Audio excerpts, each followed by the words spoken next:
السلام عليكم ورحمة الله وبركاته. النهاردة يا شباب بنحل اختبار 2025 جيومتري بتاع مدارس المسار المصري، أبنائنا في الخارج المسار المصري. طبعا اختبار 2025 هيكون بالظبط 2026 زيه بالظبط، يعني نفس النظام بتاع 2026 هو نفس نظام 2025. الاختبارات اللي قبل كده كانت اللي هو بتحل في كراسة إجابة خارجية، لكن ده هتحل بنظام البوكلت في نفس الورقة. ده نفس النموذج اللي بيكون عندك بالظبط، ولكن بيكون طبعا السنة دي 2026. طيب هنا عندنا الفيرست كويستشن، choose the correct answer. نبدأ يلا يا شباب بالمالتيبل تشويس.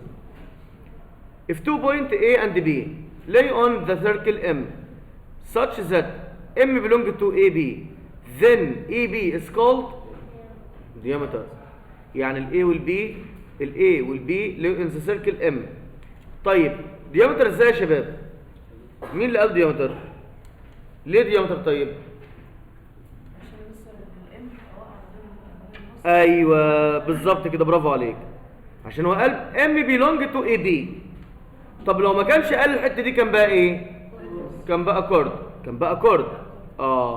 لان يا شباب الديامتر هو عباره عن كورد، لكن ايه بيكون باس ذا سنتر. يبقى فيرست كويستشن الاجابه ديامتر. تمام. كويستشن نمبر 2 بيقول لي هنا مساله بسيطه جدا، طبعا ده مش محتاجه بروف. طبعا ده بيربنديكولار، الانجل ديت ب 50. تعال نشوف الراجل عايز ايه. انا عايز انجل دي اي ام. طب ما احنا جبناها 50 خلاص، مش محتاجه كلام.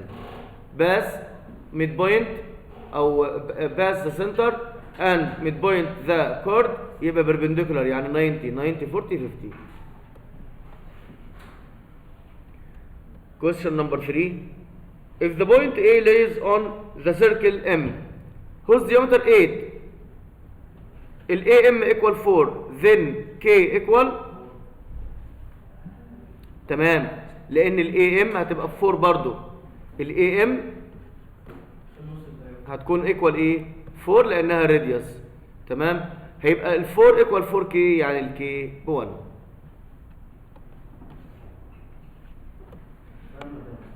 نرجع تاني يا حبيبي.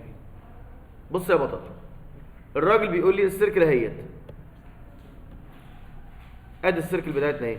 مالها يا مستر السيركل بتاعتنا؟ ادي السنتر اهو. بيقول لي if the point A lays on the circle، يعني البوينت A على السيركل اهيت. ادي البوينت A. اوكي، lays on the circle اللي الديامتر بتاعها ب 8. الديامتر بتاعنا ب 8 اهو يا مستر، الديامتر اهو ب 8. ده الديامتر. تمام. طيب يعني معنى كده ايه؟ معنى كده ان الريديوس بتاعنا بكام؟ ب 4. يعني من الام للاي، الام اي ايكوال 4.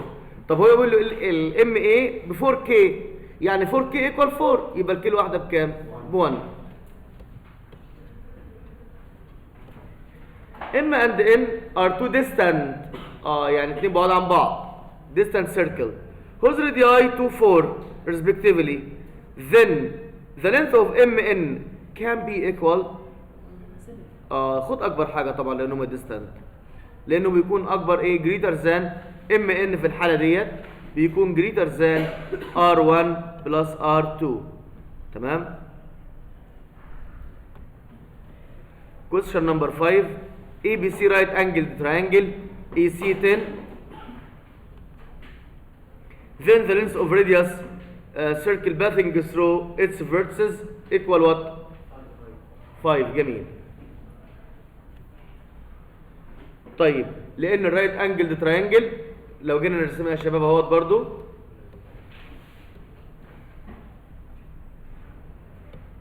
لو رسمنا السيركل بتاعتنا بالمنظر ده كده،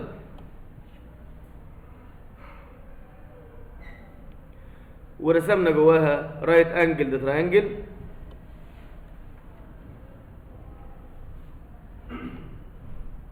هيكون الديامتر هو مين؟ هو الهايبوتنس. الديامتر بتاعنا في الحاله ديت هو يكون هو الهايبوتنس. طب يا مستر الاي سي ده بكام؟ الاي سي قال لي ب 10، يبقى الريديوس بتاعنا بكام؟ يبقى الريديوس بتاعنا ب 5. نمبر 6 if the measure of central angle 90، السنترال انجل كانت ب 90 and circumference of its circle is 36 then the length of opposite arc equal. اللينث بقى، اللينث خلي بالك الميجر اوف ارك 90 اوكي، ميجر اوف ارك 90. طب لينث اوف ارك، طب ما يا مستر ما الارك واخد كوارتر اوف سيركل، تمام، يبقى ياخد كوارتر 36 يعني بكام؟ 9. question number 7 من غير ما اقرا السؤال 50 30 يبقى ديت بكام؟ ب 100. طب ما ده سايكل كوادريليترال يعني دي ب 80. تعال نشوف الراجل عايز ايه. بيقول لي اي بي سي دي سايكل كوادريليترال على عيننا وراسنا. ميجر انجل بي اي سي ايكوال 50 وميجر انجل بي سي اي ايكوال 30. هي وانت ميجر انجل اي دي سي. اي دي سي جبناها يا مستر من ساعتها، انت لسه بتفكر في ايه؟ اي بي سي دي سايكل كوادريليترال تمام. طيب اكس و2 اكس دولت بكام يا شباب؟ مع بعض ب 180، يعني المفروض دي ب 60 ودي ب 120. طب حضرتك اكيد عايز انجل بي، انجل بي هتبقى بكام؟ 120. 120 لان ايه؟ ايكوال اوبزيت اوف ادجيسنت. ركز يا عمر يا حسام. طيب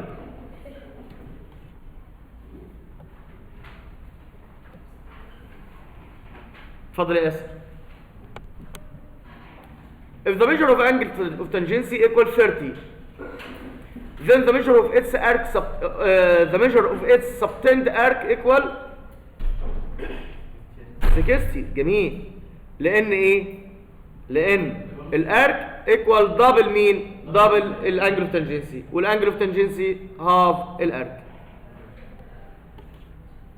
نيجي بقى على المسائل الاساي بروبلم. هيكون عندنا طبعا 7 زي ما احنا متعودين او زي ما اخدنا في الالجبرا 2025. طيب تعالوا نشوف السؤال بيقول لنا ايه. جايب لك طبعا مسافه كبيره جدا للحل اهيت، يعني الراجل مش حرمك من حاجه، تحل براحتك.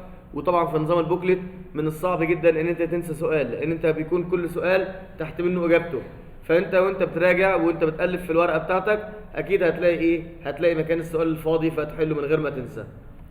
طيب بيقول لي هنا in the opposite figure ABC is a triangle inscribe the circle M measure angle B equal measure angle C measure angle B equal measure angle C. دي ميد بوينت، دي ميد بوينت بالمره يبقى هنا بيربنديكولار. ام اتش بيربنديكولار على اي سي اهيت. بروف ذات ام اتش ايكوال ام دي. بروف ذات ان ام اتش اللي هو ده ايكوال ام دي. طب ما ده يا مستر الثيوريم، الثيوريم اللي كانت بتقول ايه؟ ان الكوردس اللي في السيركل لو كانوا ايكوال هيكون ايكويديستانت فروم ذا سنتر. تمام؟ طب ما هم ايكوال ولا مش ايكوال؟ اه طبعا ايكوال. طب هل هم بيربنديكولار ديستانت ولا لا؟ اه في واحده هي. طب والثانيه بس بايسكت يبقى بيربنديكولار. يبقى لازم نثبت ان الديستانس ده يا شباب لازم يكون نسبته ان هو بيربنديكولار. ما ينفعش تقول ايه؟ ان اي بي ايكوال اي سي يبقى ام دي ايكوال ام اتش. طب ما هو ده الطبيعي اصلا، بس لازم نثبت برضو ايه؟ حته البربنديكولار ديت. يعني لما قلتش حته البربنديكولار يبقى انت حلك ايه؟ حلك ناقص كده. انا لازم اقول ان الام دي بيربنديكولار اي بي. وليه؟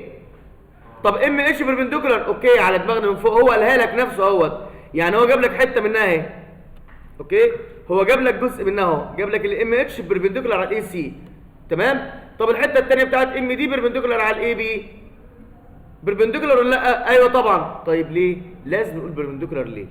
طب يبقى لازم يا شباب اول حاجه نقولين سنس ام اتش بربنديكولار على الاي سي. دي المداري، ولو انت واد شطور قوي ممكن تكتب جيفن. يعني تكتب ان ديت هو الراجل مداني في الايه؟ في الجيفن. وبعد كده نقول ايه؟ نقول سنس ان ام دي بايسكت الاي بي therefore MD also perpendicular على الاي بي. طيب كده احنا اثبتنا ان الايه ان احنا perpendicular ديستانس. طب يا مستر باقي نثبت ان هم قد بعض. يا مستر ده واضحه زي الشمس، الاثنين التو بيس انجل قد بعض، يبقى ده ايسوسيلس تريانجل. هنقول سنس ان اي بي ايكوال اي سي. مين اللي قال؟ هو اللي قال والله. لا قال هو قال ميجر انجل بي ايكوال ميجر انجل سي. ميجر انجل بي ايكوال ميجر انجل سي. يبقى على طول يا شباب اي بي ايكوال اي سي. طيب وديت ايه؟ نقدر نسميها، نسمي ديت 1 ونسمي البربنديكولار الثانيه 2 ونسمي الثالثه ديت 3 ونقوم قايلين from 1 2 and 3 يبقى ال MH equal MD. وكده خلصت السؤال. تمام؟ طيب ندخل على اللي بعده.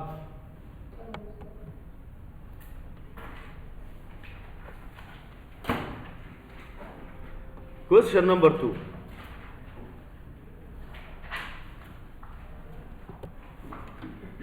بي سي تانجنت. تانجنت يبقى بالمره كده ده بربنديكولار على الديامتر ده. اوكي ماشي. نكمل. الانجل اي ام دي اللي هي ديت ب 100. طيب بالمره يبقى اللي جنبها ديت ب 80.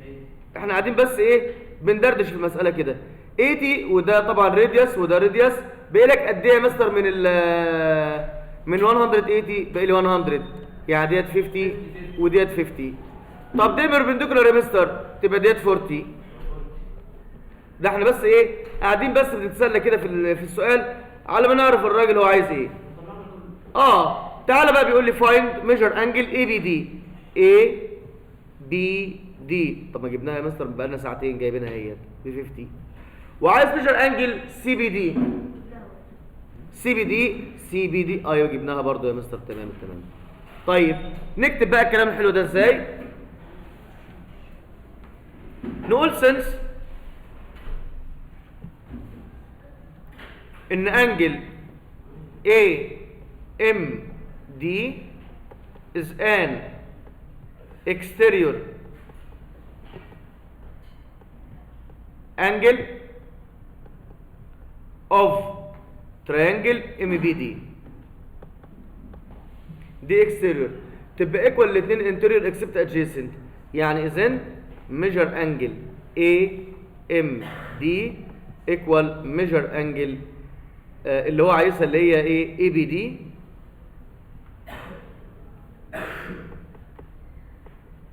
plus measure angle MDB.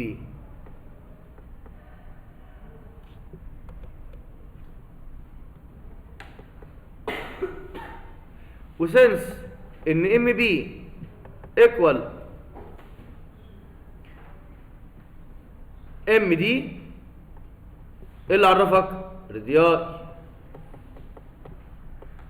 therefore measure angle MBD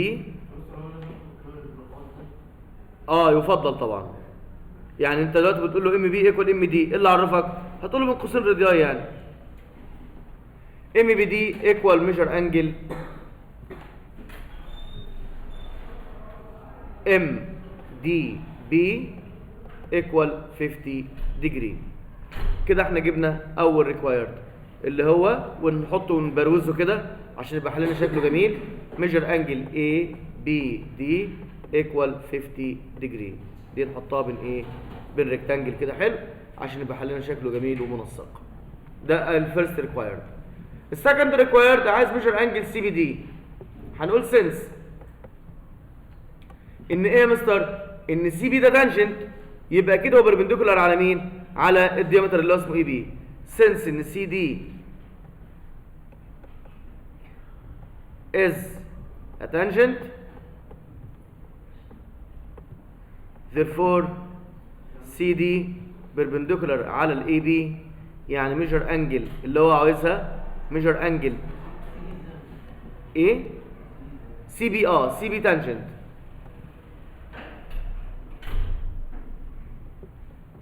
سي بي تانجنت then measure angle اللي هو عايزها كانت سي بي دي equal 90 minus 50 equal 40 degree، وده كان السكند ريكويرمنت. طيب تعالى يا حبيبي نمسح الحته ديت بس كده اهي. بص يا بطل، دي ب 100 تمام، مش دي كده اكستيريور، تبقى ايكوال الاثنين انتيريور دولت اكسبت ادجيسنت. تمام، الاكستيريور ايكوال تو انتيريور اكسبت ادجيسنت، يعني الاثنين دولت ب 100. طب دولت قد بعض عشان ده راديوس وده راديوس، يبقى كل واحد فيهم ب 50. طب ودي كلها ب 90، يبقى دي 40 ودي 50. خلاص.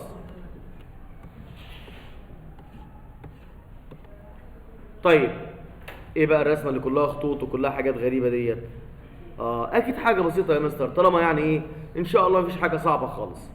احنا نقرا سؤالنا كويس وان شاء الله مفيش حاجه صعبه، هو خطوط وكلام من ده، حاسس ان مفيهاش اي داتا او كده، ولكن ايه نقراها وبعد كده نشوف ايه هنقدر نحلها ازاي. بيقول لي اي بي اند سي دي ار تو بارلل كوردز، اي بي وسي دي بارلل، ده بارلل ده تمام. بروف ذات على طول كده، ما تدينيش غير اتنين بارلل وتقول لي بروف ذات. بروف ذات ايه؟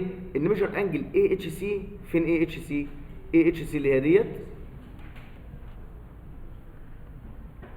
اي اتش سي على الارك ده اوكي، ايكوال ميجر انجل دي اي بي، دي اي بي اللي على الارك ده. يا راجل انت بتهزر.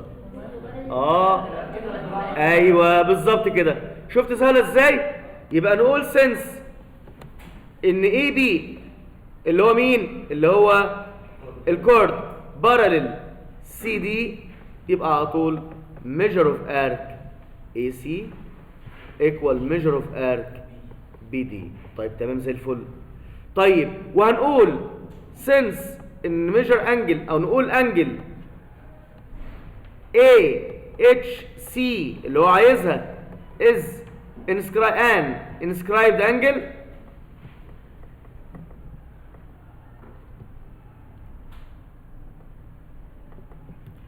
therefore measure angle AHC equal half measure of arc AC. وبرضو عندي الثانية كان اسمها ايه؟ DAB.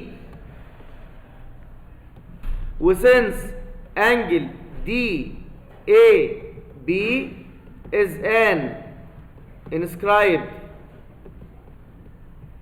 angle, therefore measure angle DAB equal half measure of arc الBD. نسمي دي 1 ونسمي دي 2 ونسمي دي 3، يبقى therefore measure angle نقول from 1 و 2 3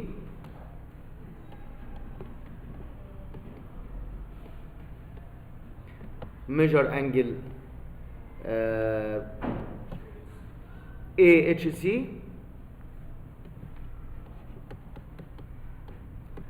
equal measure angle DEB.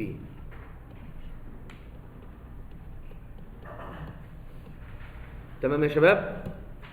طيب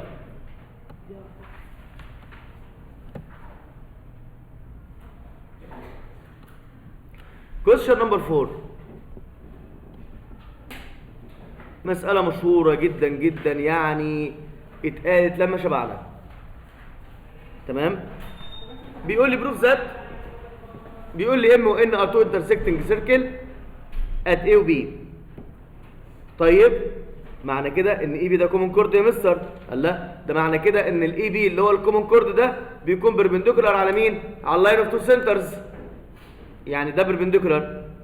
طب ده بيربنديكولار وده بيربنديكولار، يبقى الشكل ده كده سايكل الكوادريليترال. طيب هو عايز ايه؟ ده بيقول بروف ذات ان اتش دي ام سي سايكل الكوادريليترال. لا قديمه يا جدو خلاص. طيب عايزين الاتش، يبقى الاثنين دول طالما هو سايكل الكوادريليترال يبقى الاثنين دول ب 180، يبقى دي 125 يبقى ديت 55. خلصت السؤال بتاعنا. نكتب بقى ازاي عشان ما نخسرش اي درجات. هنقول since ان اي بي is a common chord.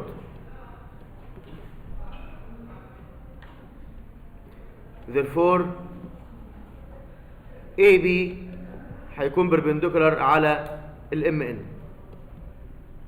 يعني measure angle ADM equal 90 degree.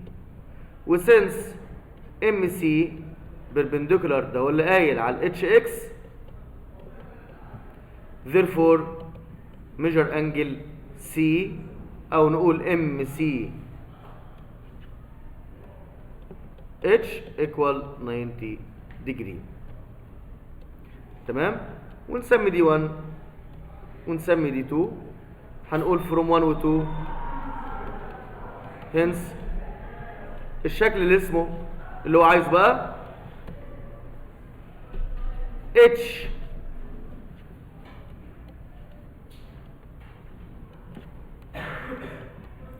D M C is cyclic quadrilateral. طيب المطلوب الثاني عايز measure angle H. measure angle H هتكون عبارة عن 180 minus 100 ايه؟ لا 180 على طول، ما هما الاثنين اوبزيت مع بعض، ما هما سايكل كوادريتال بقى، ما احنا لسه ثابتين اهو. 180 minus 125 equal 55. عايز تقول 360 minus 90 plus 90 plus 125 برضو ايه؟ اجابتك صح. question number 5 ABCD cyclic quadrilateral. تمام.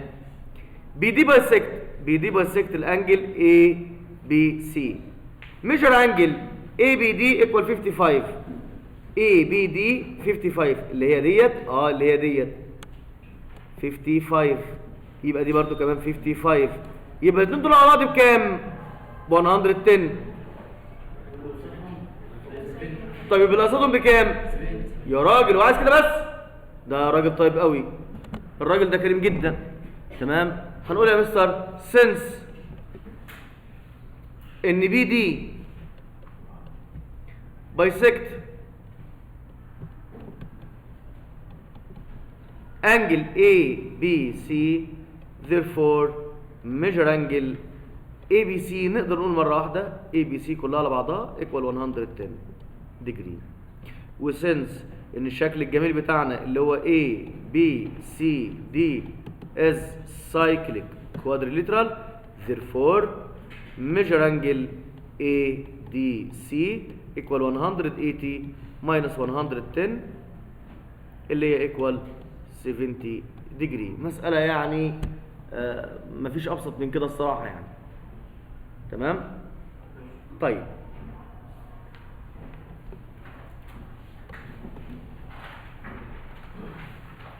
question number 6 AB AC are two tangent segment، يبقى AC4 يبقى AB4 برضه زي ما هي زيها بالظبط.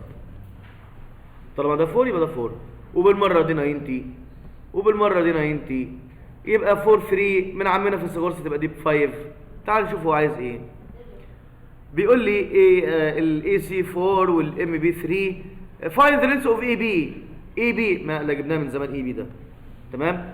وعايز الاريا بتاعت التراينجل ABM half base multiply height يعني half multiply 3 multiply 4. كلام فارغ جدا وكلام سهل قوي قوي قوي يعني. تمام. هنقول نعم حبيبي مش عايزين 5 اصلا ولا تزعل نفسك، بس ال5 لو عايز نعرف جبناها ازاي جبناها من فيثاغورس 3 4 5 ده رايت انجل ده تراينجل يبقى 3 4 5. تمام يا بطل. طيب فيثاغورس ايوه الهايبوتنس. تمام شاطر يا محمد ايمن. هنقول سنس ان AC and AB are two tangent segment.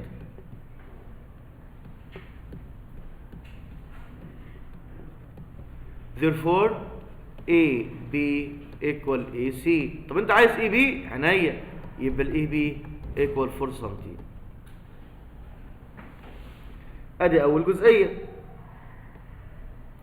تاني حاجه عايز area of triangle ABM.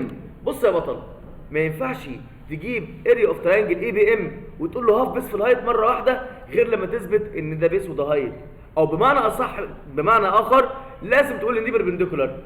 طب ما هي بسيطه يا مستر، هقول سنس، ايوه سنس اي بي از اتانجنت هنس اي بي بربنديكولار على مين؟ على الام بي. اقدر بقى على طول دلوقتي اقول هنس اريا اوف تريانجل اي بي ام ايكوال هاف ملتبلاي بيس ملتبلاي هايت. نكتب الرول. هو انا مستر يعني عادي اكتب له جبت البنسولة ازاي؟ ام ايه ولا لا انا مش محتاج ام في حاجه خالص يا محمود، مش محتاج ام في حاجه اصلا. هحتاجها في ايه؟ انا عايز هاف بيس ملتبلاي هايت، فيكون الكلام ده عباره عن هاف ملتبلاي 4 ملتبلاي 3 ايكوال 6 سنتيمتر باور 2. لاست كويستشن يا شباب، امتحان زي ما انتم شايفين من اول لاخره، مفيش اي حاجه معقده ولا في حاجه صعبه. تمام؟ اختبارات اللي انت بتحلها بتكون اعلى منه بكتير، وفيها حاجات بتكون ايه؟ فيها افكار اكتر من كده بكتير. لكن امتحاناتنا ديت بتكون الى حد ما زي ما قلنا اكتر من مره، لا هي صعبه قوي ولا هي سهله قوي. لازم، وليه مش اريا؟ لو عايز لينس بالسنتي بس، لو عايز اريا يبقى سنتيمتر سكوير او متر سكوير، لو عايز فوليوم يبقى بالسنتيمتر باور 3 او بالمتر باور 3. تمام؟ مش هنخسر حاجه يا شباب لما نكتب اليونتس والحاجات دي. انت حل اختبارك كله الاول عادي خالص بطريقتك العاديه، وبعد كده وانت قاعد تراجع بقى مثلا ايه؟ لقيت حاجه زي البربنديكولار ديت او الباراليل، حط اللاين سيجمنت فوق. تمام؟ لقيت مثلا يونتس عايزه تتحط تكتبها. الحاجات اللي هي الايه البسيطه ديت اللي بتفرق الطالب بتاع الفول مارك من الطالب اللي ممكن يقل درجه او درجتين. تمام؟ وان شاء الله كلكم فول مارك باذن الله. طيب اي بي از تانجنت، يبقى على طول يا مستر اي بي از تانجنت يبقى دي انجل اوف تانجنسي. طيب بيقول لي ميجر انجل اي سي دي بسكستي، دي بسكستي. تمام؟ دي بسكستي، يبقى الارك ده ب 120 والانجل ديت هتكون بسكستي. طب نكمل القرايه يا مستر بس عشان نشوف الراجل عايز ايه. ما هو ديت انجل اوف تانجنسي بتكون هاف الارك ده 120. تمام؟ طيب هو ممكن يقول لي لو عايز كمان يقول لي اثبت لي ان ده بارلل ده، ممكن يقول لي اثبت لي ان ده بارلل ده، دي سكستي ودي سكستي، يبقى ممكن يقول لي ايه؟ اثبت ان ده بارلل ده. طيب بيقول لي الاي سي المينور ب 120، جبنا دي بسكستي خلاص. طيب وبيقول لي كمان فايند ميجر انجل سي اي بي، سي اي بي جبناها، انجل اوف تانجنسي هاف الارك. تمام؟ يبقى نجيب الحته الاولانيه ديت نقول سنس ان اي بي is a tangent therefore ال A او ال CEB therefore angle CAB is angle of tangency. therefore measure angle CAB اللي هو الفيرست ريكوايرد equal half measure of arc AC اللي هي equal 60 degree. ده الايه؟ الفيرست ريكوايرد جبناه. تاني حاجه بيقولوا بروف ذات ان تريانجل ADC is an equilateral triangle. طب مستر مش ديت انجل اوف تانجنسي ب 60؟ ايوه، يبقى صاحبتها اللي هي الانسكرايب ديت ب 60 برضه؟ ايوه، ومن غير الانجل اوف تانجنسي خالص، من غير انجل اوف تانجنسي خالص. ما انا عندي، ايوه برافو عليك يا ياسر، مش ده 120 الارك، يبقى الانسكرايب ده هاف الارك. تمام؟ يبقى 2 انجل ب 60، يبقى الثالثه ب 60، يبقى التريانجل ده ايه؟ ايكويلاترال. تمام؟ نقوم قايلين يا شباب سنس ان ميجر انجل دي او نقول انجل دي is an inscribed angle.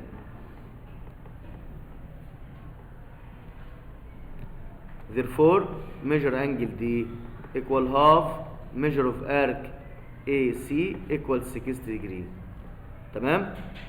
طيب انا جبت 2 ب 60، اقدر اجيب الثالثه، ومش غير ما تجيب الثالثه اي تريانجل فيه 2 ب 60 خلاص ايكويلاترال.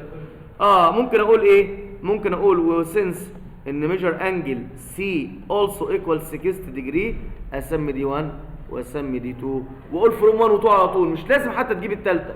طب يا مستر خلينا كرة ونجيب الثالثه، نقول وميجر angle CAB equal 180 minus 60 plus 60 equal 60 برضه ونسميها 3 ونقوم قايلين from 1 و 2 و 3 يبقى الترينجل بتاعنا is an equilateral. زين؟ مش هتخسر حاجه يا اسر، يعني مش هتخسر حاجه لما تخلي حلك يعني ايه مستفيض يعني بمعنى صح. measure اذا الترينجل A B C is an equilateral triangle. تمام يا شباب، ده كده كان بالنسبه للاختبار بتاع الجيومتري 2025. زي ما انتم شايفين الاختبار ما شاء الله ما فيهوش اي حاجه صعبه واختبار جميل حلناه كلنا مع بعض اهوت. وهنا طبعا الصفحات ديت رسم بياني ملهاش لازمه، بس هو في اي اختبار رياضيات بيحطها لك. تمام، ودي درافت وكده خلاص خلصنا اختبار او خلصنا جميع الاختبارات بتاعه المسار المصري الصف الثالث الاعدادي للترم الثاني، واشوفكم على خير ان شاء الله. السلام عليكم.